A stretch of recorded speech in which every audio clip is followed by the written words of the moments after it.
So basically आज मैं देख रहा था कि दोनों का सिलेबस मिला के गेट एंड जीएसआई का। तो मैं देख रहा था कि गेट में ओवरऑल ही सब कुछ लिखा हुआ है, लेकिन जीएसआई में चुन चुन कर, मैं मेंस का बात कर रहा हूँ। जीएसआई में क्या कर रहा है कि वो अगर हाइड्रोथर्मल प्रोसेस लिखा हुआ है तो उसके अंदर क्या क्या पढ़ना है वो डिफाइन किया गया है। तो हम लोग जीएसआई का सिलेबस को फॉलो करेंगे, ठीक है। तो लॉरेंस रॉ पूरा पढ़ने का कुछ आवश्यक भी नहीं है। तो हम लोग चुन चुन के उसका प्रोसेसेस एंड जो मिनरल डिपॉजिट का नाम लिखा है उसी मिनरल डिपॉजिट के बारे में पढ़ेंगे, ठीक है। और यहाँ पे जीएसआई में नहीं, ये तो कॉन्सेप्ट है कि हाइड्रोथर्मल प्रोसेस जो होता है वो दो तरह का होता है, मैग्मेटिक हाइड्रोथर्मल प्रोसेस और नॉर्मल जो हम लोग पढ़ रहे हैं अभी, कि डिफरेंट टाइप ऑफ वाटर का जो टेम्परेचर के साथ रिलेशन होता है उसके बाद जो हाइड्रोथर्मल वाटर बनता है उसी के डिपॉजिट को हाइड्रोथर्मल डिपॉजिट बोलते हैं as a general case. But magmatic hydrothermal is also included in hydrothermal process. So उसको भी हम लोग आज ए कंपाइलेशन पढ़ लेंगे, ताकि आप लोग को दिमाग में ऐसे कुछ दिक्कत ना आए कि हम लोग कुछ अलग पढ़ रहे हैं। Magmatic hydrothermal process is nothing but also a hydrothermal fluid, but it is generated from magma as a residual fluid, right. तो हम लोग उसको पढ़ते हैं। तो यहाँ पे देखिए यही चैप्टर में लास्ट में हम लोग का एक टेबल दिया गया है, इसी चैप्टर के लास्ट में अगर मैं जाऊँ पेज नंबर 215,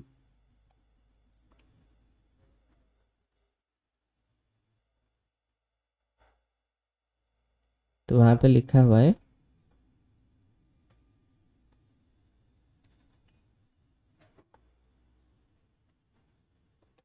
ये देखिए यहाँ पे पेज नंबर 215 में लिखा हुआ है कि हम लोग अभी जो पढ़ रहे हैं उसका समरी एक डायग्राम में दिया गया है। तो आप लोग इस तरह अगर कहीं पे भी अगर कोई भी पूछ रहा है कि हाइड्रोथर्मल डिपॉजिट के बारे में लिखो जो भी है, तो आप लोग इस तरह का अगर टेबल बनाएंगे या फिर ग्राफ टाइप ऐसे रिप्रेजेंट कर देंगे ना, तो अच्छे से दिमाग में फिट हो सकता है, राइट। तो वाटर देखिए, वाटर किस तरह का, ग्राउंड वाटर हो सकता है, सी वाटर हो सकता है, सो मेटियोरिक वाटर हो सकता है, डीप सर्कुलेशन हो सकता है, शैलो सर्कुलेशन हो सकता है, अप्रोक्सीमेट डेप्थ के हिसाब से, जैसे अंदर तक जा रहे हैं डेप्थ के हिसाब से, ठीक है। तो यही कोनेट वाटर आपका सेडिमेंटरी फ्लूइड होता है, मेटामॉर्फिक वाटर, मैग्मेटिक वाटर, तो डेप्थ के हिसाब से टेम्परेचर भी राइज करेगा। तो यहाँ पे देखिए जो थोड़ा ग्रे कलर में दिखाया हुआ है वो आपका चैप्टर 2 से आया है, मतलब मैग्मेटिक हाइड्रोथर्मल प्रोसेस, ठीक है। तो यहाँ पे देखिए एपिथर्मल डिपॉजिट्स हो गया, पोर्फिरिक कॉपर मोलिब्डेनम डिपॉजिट्स हो गया, या फिर टीन टंगस्टन ग्रेजिन डिपॉजिट हो गया, स्कारन डिपॉजिट हो गया, ये सब मैग्मेटिक हाइड्रोथर्मल प्रोसेसेस का रिजल्ट है। लेकिन और जितना भी हम लोग देख रहे हैं जैसे कि VMS डिपॉजिट हो गया, सेडेक्स डिपॉजिट हो, उसके अंदर Kuroko, Cyprus, broken hill, red dog, ये सब VMS और सेडेक्स का एग्जाम्पल्स हैं। Sandstone hosted surficial uranium deposit हो गया, स्ट्रैटिफॉर्म डायजेनेटिक कॉपर हो गया, MVT type, Mississippi valley type हो गया, iron oxide copper Olympic Dam type हो गया, epigenetic aurum in quartz pebble conglomerate Witwatersrand, Serra Jacobina, ये सब हो गया, orogenic gold Kalgoorlie Carlin type, ये सब आपका सारे हाइड्रोथर्मल डिपॉजिट्स हैं। लेकिन ये जो जितना है, जैसे कि मैं बोल रहा था ना, बार बार बोल रहा हूँ कि एपीथर्मल डिपॉजिट पोर्फिरिक कॉपर के साथ ही एसोसिएट होकर रहता है टिन टंगस्टन, मतलब कॉपर और मोलिब्डेनम जो होता है शैलो मैग्मा में, मतलब डीप से तो आता है लेकिन शैलो में डिपॉजिट देता है उसका। लेकिन टिन टंगस्टन का क्या होता है, वो डेप्थ से निकलता है, मतलब इंटरमीडिएट डेप्थ से निकलता है और इंटरमीडिएट डेप्थ में ही उसका डिपोजिशन दे देता है। और ये स्कारन वगैरह तो आपका जब मैग्मा वाटर कांटेक्ट में आता है किसी भी कंट्री रॉक के साथ में, ठीक है। तो ये सब हम लोग चैप्टर 2 में पढ़ेंगे।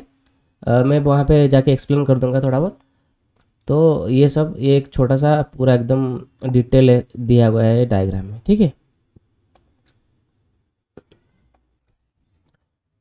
तो अभी हम लोग देखेंगे कि पिछली बार पढ़ लिए थे जितना भी टाइप्स ऑफ वाटर रहता था जहाँ से डिपॉजिट मिलता था, और अभी देखेंगे वही वाटर कैसे मूवमेंट करता है और the movement of hydrothermal fluid in the earth crust. ठीक है, तो ये आपका हेडिंग हो गया।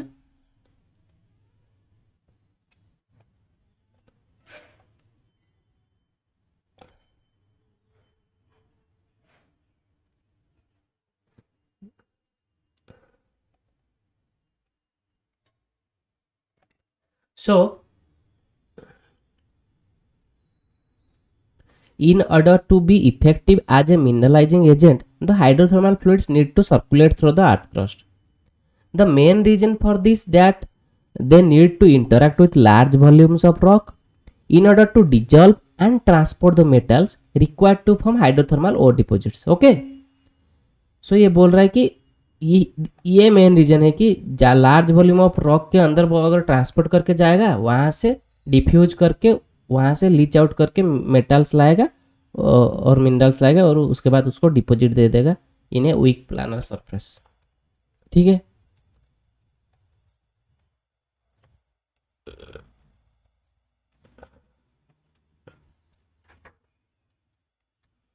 the flow of ore fluid should preferably be focused so that the dissolved constituent can be concentrated into an accessible portion of the earth crust that has dimensions consistent with those of potential ore body.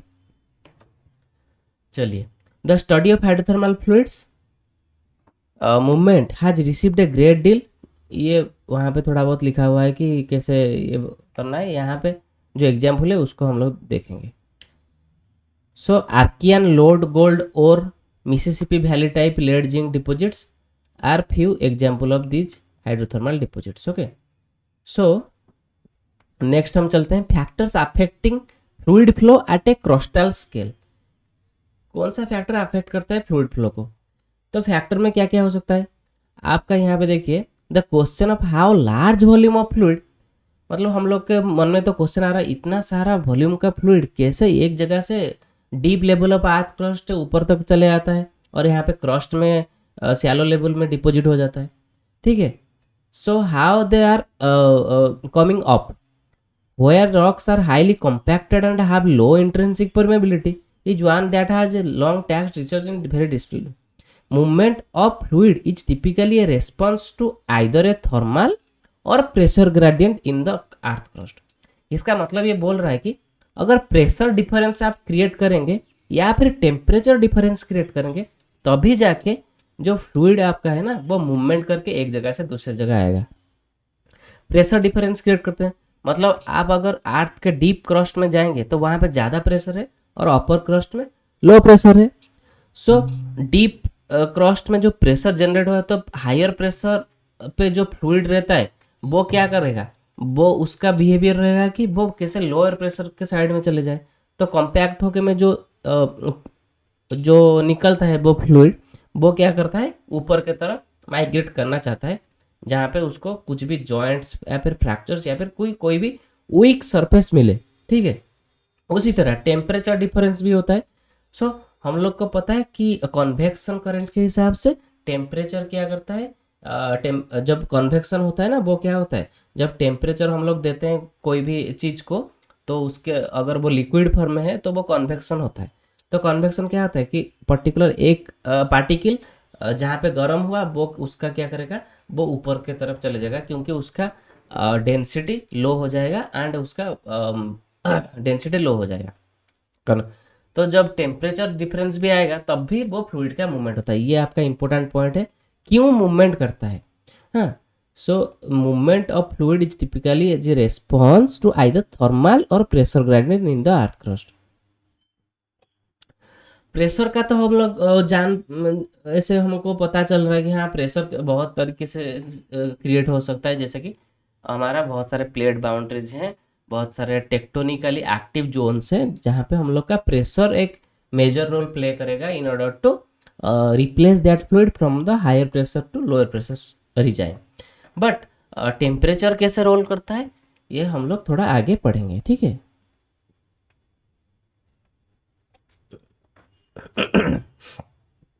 तो यहाँ पे और कुछ लिखा नहीं है, यहाँ पे एक इम्पोर्टेंट चीज लिखा है आगे, the two scenario can be described. थोड़ा यहाँ पे रीडिंग मान लेते हैं। The latter in particular is often related to deformation latter मतलब प्रेशर का बात कर रहा है। और deformation which causes both stress and strain to vary in the rocks being deform. Deformation is widely regarded has a playing a major role in controlling the fluid flow throughout the crust and its effects are discussed in more detail 3.3.3 below. Since crustal deformation is invariably linked to global tectonic processes, it is clear why the latter are so intimately related to the formation of hydrothermal ores. ठीक है, another question that is pertinent to understanding the nature of fluid movement in the earth crust is that of pervasive as opposed to channelized flow. The two scenario can be described in terms of intrinsic permeability. ये बोल रहा है कि जैसे हम लोग बोल रहे हैं कि जो जो फ्लूइड माइग्रेट करता है वो कैसे माइग्रेट करता है। अगर आपके पास वाटर है और ऑयल है तो आप चाहते हैं कि जो वाटर वाला जो ओर मिनरल का जो रॉक फ्लूइड है वो आपका ऑयल को इन्वेड करके आगे चले जाए। तो वो कैसे होता है, इन दोनों के अंदर एक इंट्रिंसिक परमेबिलिटी रहता है। दो टाइप होगा, एक आपका जब वो जो और फ्लूइड है वो आपका जो रॉक के ग्रेन्स के साथ एक अटैच होके जाएगा एक, और दूसरा ये है कि उसको दो टाइप का रेजिस्टिंग फोर्स मिल रहेगा। एक तो है आपका वो ग्रेन बाउंड्री हो गया, दूसरा ये है कि अगर कहीं पे भी दूसरे टाइप का फ्लूइड है उसको भी इन्वेड करके जाना पड़ेगा। तो these two scenario described in terms of intrinsic permeability where fluids infiltrate along the grain boundaries and micro cracks in the rock, and hydraulic permeability where fluids along major cracks are sufficiently interconnected to allow a distinct fluid channel way to develop and migrate। ठीक है, ये आपका important हो गया कि दो type का resistance मिलता है उसको। एक तो आपका माइक्रो क्रैक्स का जो बाउंड्री का जो चैनल का जो बाउंड्री होता है वो, और अगर और एक डिफरेंट टाइप ऑफ फ्लूइड है तो वो भी उसके साथ में आके कांटेक्ट में आके ये करेगा।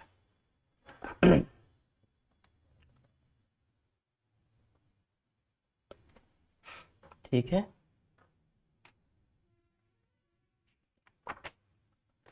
तो यहाँ पे हम लोग का एक डायग्राम है, डायग्राम को देखेंगे।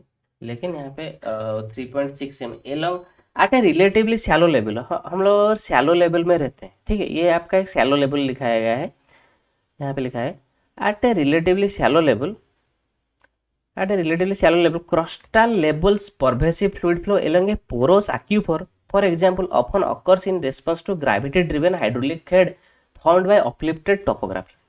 तो ये बोल रहा है कि अगर शैलो लेवल में है तो आपका ग्रेविटी तो खींच के पानी को ले आएगा, वो आपका मेटियोरिक वाटर हो गया या फिर ग्राउंड वाटर हो गया, उसका एक हाइड्रोलिक ग्रेडियंट होगा ना, तो हायर हाइड्रोलिक हेड से लोअर हाइड्रोलिक हेड तक वो खींचा चला जाएगा, वो ऑटोमेटिकली ग्रेविटी ड्रिवन मूवमेंट होगा। ठीक है,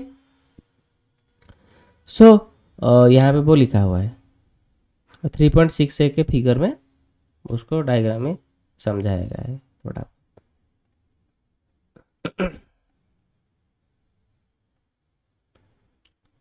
चलिए, यहाँ पे जो फिगर है नहीं गया,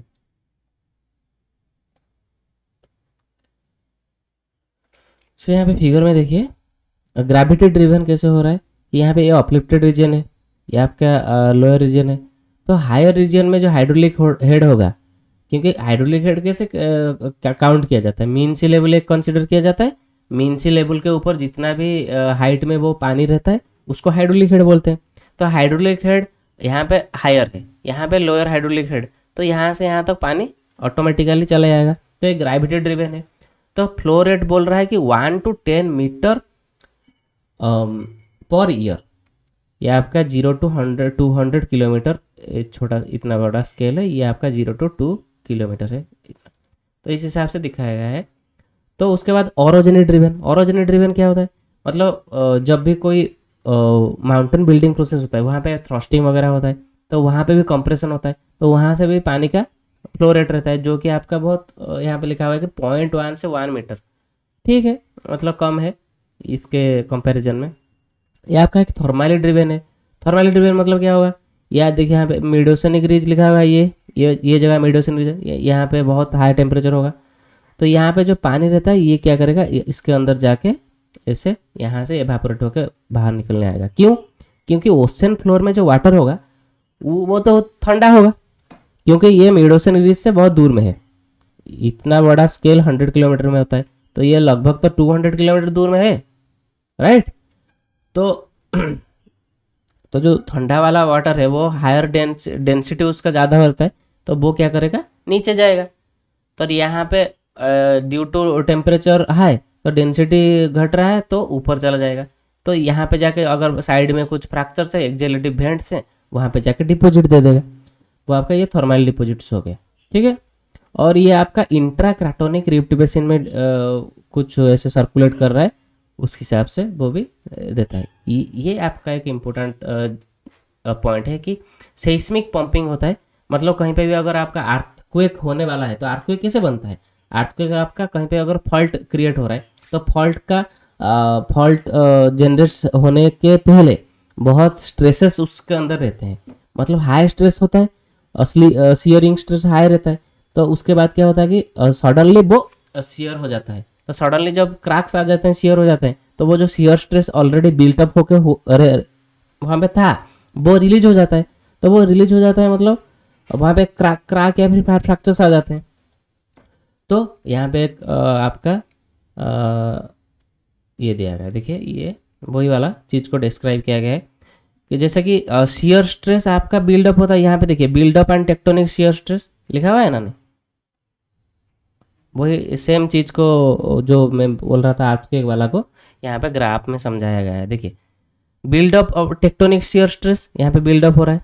ऑनसेट ऑफ डायलेटेंसी, डायलेटेंसी मतलब वॉल्यूम का इंक्रीज होना, ठीक है। वॉल्यूम अगर इंक्रीज होगा तो वॉल्यूम मतलब यहाँ पे रॉक आप अगर क्या करेंगे, कोई भी प्लास्टिक का बोतल ले लीजिए, उसको ऐसे दोनों साइड से दबाइए, ठीक है। दोनों साइड मतलब हॉराइजेंटल करके, एक कैप का साइड आपके एक पाम में होगा, दूसरा उसका जो बॉटम होगा आपके पाम में होगा, ठीक है। तो आप इसको ऐसे दबा रहे हैं, तो अगर दबा रहे हैं तो क्या होगा, वो बोतल फूलने लगेगा अल्टीमेटली ऐसे करके ब्लास्ट हो जाएगा। तो वही बोल रहे हैं ऑनसेट ऑफ डायलेंसी, डायलेंसी मतलब वॉल्यूम इंक्रीज हो जा रहा है। तो वॉल्यूम जब इंक्रीज हो है, फ्लूइड देखिए यहाँ पे कांस्टेंट था, फ्लूइड फ्लो, ये तीनों ग्राफ को कंबाइन करके दिखाया गया है। ये फ्लूइड फ्लो आपका यहाँ पे कांस्टेंट था, उसके बाद फ्लूइड एक्यूमुलेट होना शुरू हो गया, ठीक है। और फ्लूइड प्रेशर देखिए एक जगह में अगर आप वॉल्यूम इंक्रीज कर देंगे, वहाँ पे फ्लूइड प्रेशर आपका डिक्रीज करेगा, राइट। फ्लूइड प्रेशर डिक्रीज करेगा या नहीं करेगा? फ्लूइड का छोटे से जगह में जितना फ्लूइड है, अगर वो जगह को हम लोग बड़ा कर देंगे, वॉल्यूम का साइज इंक्रीज कर देंगे, लेकिन फ्लूइड उतना ही है, तो फ्लूइड का प्रेशर तो डिक्रीज करेगा। फ्लूइड प्रेशर डिक्रीज किया तो यहाँ पे देखिए ऐसे शियर स्ट्रेस बढ़ रहा है। सडनली क्या किया कि यहाँ पे क्रैक आया, मतलब अर्थक्वेक हो गया। तो यहाँ पे देखिए जो क्या हो रहा है, यहाँ पे वो जो स्ट्रेस रिलीज हो गया, इतना स्ट्रेस बिल्डअप होके हुआ था, तो स्ट्रेस रिलीज होके फिर से वो ऑनसेट करेगा। इसी तरह यही प्रोसेस को फिर से दोबारा वहाँ पे दोहराएगा। तो यहाँ पे देखिए फ्लूइड प्रेशर वो डिक्रीज हो गया था, फिर से राइज करेगा क्योंकि फ्लूइड सारे खुल गए, अभी फ्लूइड राइज करेगा। और यहाँ पे देखिए वो जो क्या बोलते हैं फ्लूइड फ्लो इनसाइड दैट वो ज़्यादा था, सडनली जब वो फेल्योर हो जाएगा, वो क्या करेगा, फ्लूइड चारों ओर फैल जाएगा, फ्लूइड फ्लो हो जाएगा चारों ओर, ठीक है।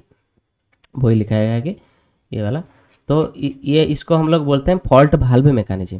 फॉल्ट वाल्व मैकेनिज्म यहाँ पे देखिए फॉल्ट वाल्व वही तो है ना, मतलब फॉल्ट जनरेट होता है, फिर से रप्चर होके फिर से डिक्रीज, फिर से जाके फिर से डिक्रीज, ऐसे इसको बोलते हैं fault valve mechanism. Pressure lithostatic, pressure hydrostatic, यहाँ पे देखिए high angle reverse orogenic load gold deposit. यहाँ पे देखिए प्रेशर बिल्डअप हो रहा था, फिर से प्रेशर डिक्रीज होके फिर से प्रेशर बिल्डअप हुआ, ऐसे करके फॉल्ट वाल्व मैकेनिज्म इसको बोलते हैं। तो आप लिख सकते हैं कि ये एक प्रोसेस है जिसके प्रेशर एक फैक्टर बनता है, जहाँ पे फ्लूइड को मूवमेंट के लिए ये क्या करते हैं, प्रोसीड करने के लिए ये हेल्प करते हैं, फॉल्ट वाल्व मॉडल, ठीक है। तो चलिए, और यहाँ पे देखेंगे, how do you know that fluid had passed through a rock. कैसे हमको पता चलेगा कि फ्लूइड एक रॉक के अंदर पास करके चला गया है।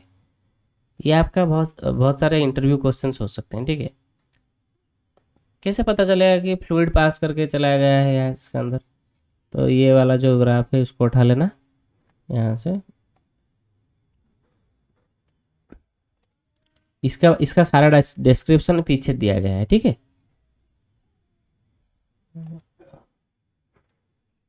डायग्राम के हिसाब से पढ़ेंगे अच्छे से समझ में आएगा और ज़्यादा दिन तक याद रहता है। सो हम लोग अभी सिर्फ फैक्टर्स वगैरह पढ़ रहे हैं, उसके बाद डायरेक्टली डिपॉजिट के अंदर चले जाएंगे। जो जो डिपॉजिट एक्चुअली नीड है हमारा एग्ज़ाम के बेसिस के लिए, ठीक है। क्योंकि पूरा बुक को पढ़ने का कुछ, क्योंकि ये जो बुक है वो फॉरेन ऑथर से लिखा हुआ है, तो उनका यहाँ पे जो भी जियोलॉजिकल सेटिंग्स हैं, जियोलॉजिकल और डिपॉजिट्स हैं, वो ज़्यादा एम्फासिस किया गया है। तो हम लोग का इंडियन डिपॉजिट का, उसका जो सिमिलरिटी इंडियन डिपॉजिट रहेगा वो कहाँ कहाँ है, उस वो लोग आप लोग अगर पढ़ लेंगे तो हो जाएगा। लेकिन प्रोसेस तो सेम रहता है। प्रोसेस को पढ़ने के लिए आपको देखना पड़ेगा सब कुछ, कैसे बनता है, क्या बनता है, क्यों वाटर फ्लो होता है। ये आपका how do we know that water इसके अंदर चला गया है, कैसे पता चलेगा। एक गेस मारिए, कैसे कैसे पता चलेगा। अगर वहाँ पे कुछ अल्ट्रेशन हुआ होगा, या फिर कहीं पे हम लोग देख रहे हैं कि वेन टाइप डिपॉजिट दे दे रहा है। वेन टाइप डिपॉजिट मतलब क्या है, एक वेन के अंदर डिपॉजिट है। तो भाई वेन के अंदर डिपॉजिट कहाँ से है, क्योंकि वहाँ से वाटर गुजरा होगा ना, तो वही बोल रहा है। तो कैसे पता चलेगा कि यहाँ पे आपका वाटर गया हुआ है। तो evidence that a fluid once flowed through a rock mass is provided either by alteration or by presence of veins, वही बोल रहा है वो, ठीक है ना। और यहाँ पे एक छोटा सा डायग्राम बनाया गया है, वो डायग्राम में बताया है कि जब भी आपका टेम्परेचर राइज करता है, सॉरी टेम्परेचर जब आपका ठंडा होता है, मतलब समझ लीजिए कि क्वार्ट्ज एंड कैल्साइट के बारे में बात कर रहा है, क्योंकि क्वार्ट्ज एंड कैल्साइट जनरली बहुत सारे वेन्स में दिखाया जाता है एज ए सेकेंडरी मिनरल्स। सो यहाँ पे देखिए लिखा हुआ है, अरे टिपिकली फिल्ड विथ, देखिए यहाँ पे जो वेन्स है ना, veins are typically filled with quartz और कार्बोनेट फेजेस। वो क्या हो सकता है, कैल्साइट हो सकता है, डोलोमाइट हो सकता है, सिडराइट हो सकता है। कैल्साइट CaCO3 होता है, ठीक है। डोलोमाइट CaMgCO3 होता है, एंड सिडराइट FeCO3 होता है। Together with other less gangue minerals, veins are formed by an assemblage of minerals that precipitate from hot aqueous solution as they pass through the fractures, ठीक है। यही वो बोल रहे हैं। तो अभी हम लोग एक थोड़ा सा एक यहाँ पे जो डायग्राम है उसको समझेंगे। क्या लिखा हुआ है हमें डायग्राम में कि जब भी ठंडा होता है ना, मतलब टेम्परेचर जब ज़्यादा रहता है, वो क्वार्ट्ज क्या करता है कि क्वार्ट्ज वो सॉल्यूबल फॉर्म में रहता है इनसाइड द फ्लूइड। टेम्परेचर ज़्यादा रहता है, तो थोड़ा सा अगर टेम्परेचर में ड्रॉप डाउन हुआ तो वो क्वार्ट्ज ठंडा होकर प्रेसिपिटेट हो जाता है वेन्स में। लेकिन वो उसका दूसरा केस है कैल्साइट का। कैल्साइट ज़्यादा टेम्परेचर में डिपॉजिट देता है एज कंपेयर टू क्वार्ट्ज, ठीक है। तो यहाँ पे वही दिखा रहा है। एक अगर एक्यूफर हो गया, एक्यूफर यहाँ पे सैंडस्टोन, सपोज सैंडस्टोन से, या फिर जो भी है, यहाँ पे वेन से, एक छोटा सा वेन है इसके अंदर। तो जब भी पानी जा रहा था ना, तो हीटिंग पाथ ये था, कूलिंग पाथ ये है। तो कूलिंग पाथ में टेम्परेचर जब वो क्या करेगा, टेम्परेचर जब आपका डिक्रीज करेगा तो वहीं पे आपका क्वार्ट्ज वो प्रेसिपिटेट दे देता है, और टेम्परेचर हाई होने में कैल्साइट प्रेसिपिटेट देता है। सो ये यहाँ पे थोड़ा कंफ्यूज कर सकता है आपको, लेकिन इसको आप इग्नोर मारिए, मैं जो बोल रहा हूँ वही सुनिए, ठीक है। इतना ही आपको ध्यान रखना है। यहाँ पे लिखा भी हुआ है वही, bye diffusion of solid from surrounds. अच्छा, वो क्या बोल रहा है कि जो प्रेसिपिटेशन देता है वो कहाँ से लाता है एक्चुअली, वो मेटल्स को जो डिफ्यूज करके वो जो जिसके अंदर जा रहा है, दो तरीके का हो सकता है। जिसके अंदर वो जा रहा है उसी रॉक का सराउंडिंग से लीच आउट करके अगर डिपॉजिट दिया, या फिर कहीं दूसरा जगह से वो फ्लूइड के थ्रू लाया है और वो वहाँ पे डिपॉजिट दे रहा है। दो तरीके हो सकता है, सेम आटे इंसिटू में दे सकता है या फिर कहीं दूसरा जगह से ला के दे सकता है। ठीक है, वही बोल रहा है कि by diffusion of solids from the surrounds by precipitation और by precipitation of minerals from fluids throwing the fracture. ठीक है, दो तरीके का हो सकता है। यहाँ पे जो डायग्राम बनाया गया है, जो लिखा हुआ है the schematic mineral precipitate conversely dissolution लिखा हुआ है कि कूलिंग पाथ में आपका क्वार्ट्ज प्रेसिपिटेट होगा और हॉटर पाथ में आपका calcite precipitate, dissolution of quartz and precipitation of calcite. तो आप ये ध्यान रखिए कि quartz and calcite have property different है। तो आपका टेम्परेचर जब राइज करेगा तो क्वार्ट्ज सॉल्यूशन में आ जाएगा और टेम्परेचर जब और वो कैल्साइट प्रेसिपिटेट देगा एज कंपेयर टू क्वार्ट्ज। ठीक है, तो भेन टाइप डिपॉजिट है। तो ये आपका जो क्वेश्चन था कि how do you know that fluid had pass through the rock, ये आपका दो तरीके का, एक तो आपका अल्टरेशन से हो सकता है, दूसरा आपका भेन से हो सकता है। तो भेन टाइप में आपका मेजरली भेन क्या क्या रहता है, क्वार्ट्ज हो गया, जो सेकेंडरी मिनरल्स है क्वार्ट्ज हो गया, या फिर कार्बोनेट फेजेस हो गया। कार्बोनेट फेजेस में सीडराइट, डोलोमाइट एंड आपका कैल्साइट। तो ये आपका एक भेन का स्ट्रक्चर आपका यहाँ पे छोटा सा।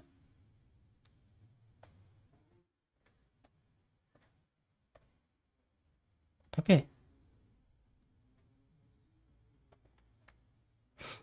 ठीक, तो इसको आप लोग रख सकते हैं कि ये आपका जो एविडेंस है, एविडेंस क्या है, भेन हो सकता है या फिर अल्ट्रेशन हो सकता है। कैसे पता चलेगा? हाँ, ये क्वेश्चन का सवाल का आंसर ये है। ठीक है, उसके बाद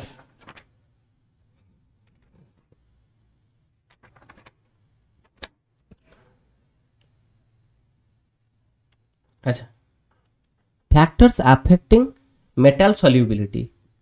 सो सॉल्युबिलिटी क्या है? पहले तो मतलब हम लोग मेटल को प्रेसिपिटेट करना चाहते हैं, लेकिन जो मेटल प्रेसिपिटेट करना चाहते हैं उसका सॉल्युबिलिटी भी क्यों वो सॉल्युबल है, क्यों अगर सॉल्युबल नहीं होगा तो वो फ्लूइड के अंदर, तो वो कैसे मेटल को प्रेसिपिटेट करेगा? ठीक है, तो solubility is defined as upper limit to the amount of dissolve metal that a hydrothermal fluid can transport. तो कितना कंसंट्रेशन में वो जो मेटल को डिजॉल्व कर सकता है in that fluid, that is known as solubility. ठीक है,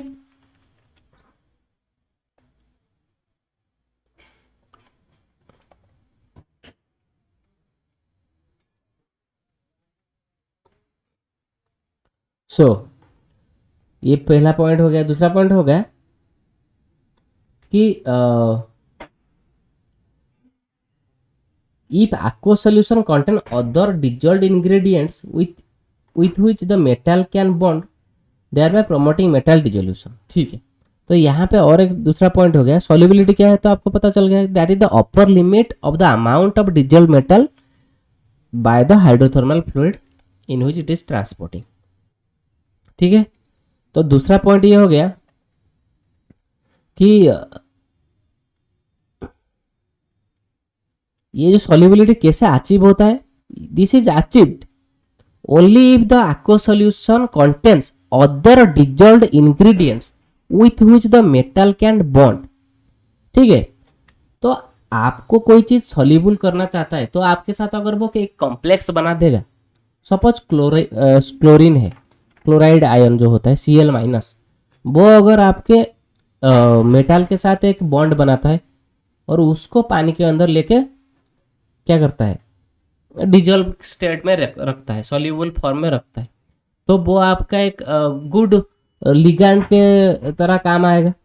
तो वही यहाँ पे लिखा हुआ है, सारा चीज़ लिखा हुआ है। तो जो हार्ड मेटल्स होते हैं, मतलब हार्ड एसिड होते हैं, हार्ड एसिड मतलब सॉफ्ट एसिड, हार्ड एसिड, इसका मतलब क्या है, जो ज़्यादा रिएक्टिव होते हैं वो हार्ड एसिड होते हैं, जो लेस रिएक्टिव होते हैं वो सॉफ्ट एसिड होते हैं। सो स्ट्रॉन्ग एसिड कौन होते हैं? जो आपका अल्काली या फिर अल्कालाइन अर्थ मेटल्स, वो सब आपका स्ट्रॉन्ग एसिड या फिर हार्ड एसिड बोलते हैं हम लोग। सो हार्ड एसिड के साथ हार्ड लिगेंड्स काम करेंगे, ठीक है। तो यहाँ पे एक टेबल बनाया गया है, वो टेबल के अंदर ये जो एक इंपॉर्टेंट पॉइंट था, इसको हम लोग उठा के वहाँ पे रख देते हैं। एक एक्यूस सॉल्यूशन जो लिखा हुआ है कि achieved only if the aqueous solution, देखिए यहाँ पे लिखा हुआ है कि एक एग्जाम्पल दिया गया है कि द गैलेना, गैलेना का जो सॉल्युबिलिटी है वो प्योर वाटर में ज़्यादा, अगर बहुत ज़्यादा टेम्परेचर भी वाटर का होगा तब भी वो डिजोल्व नहीं होता है, ऑनलेस एंड अनटिल उसके साथ कोई बॉन्ड ना बनाए, ठीक है। सो H2S के साथ वो इक्विलिब्रियम करके बॉन्ड बनाता है, तो ये आपका एक लिगैंड होता है, ठीक है, हाइड्रोजन सल्फाइड। सो इसको यहाँ से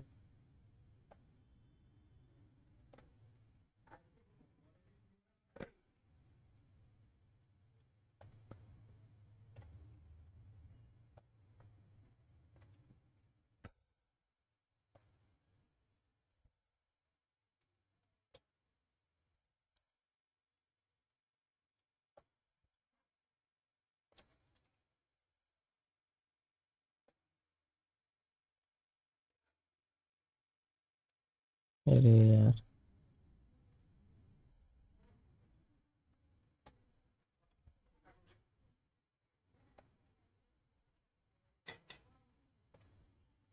ऊपर चला जा रहा है ना।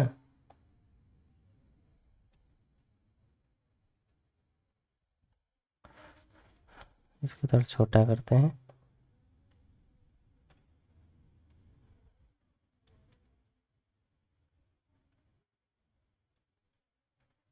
कंट्रोल ओ, बड़ा कैसे करेंगे?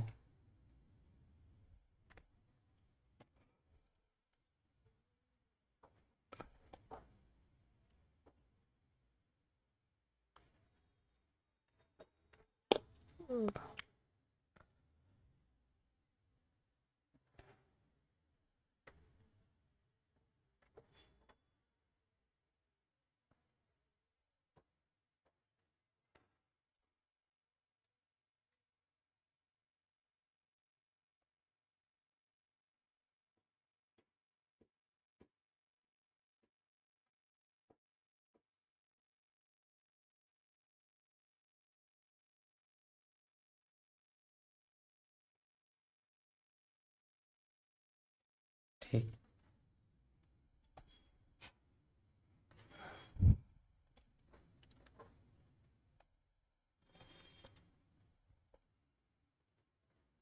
मेटल सोल्युबिलिटी को कौन सा फैक्टर से अफेक्ट करता है?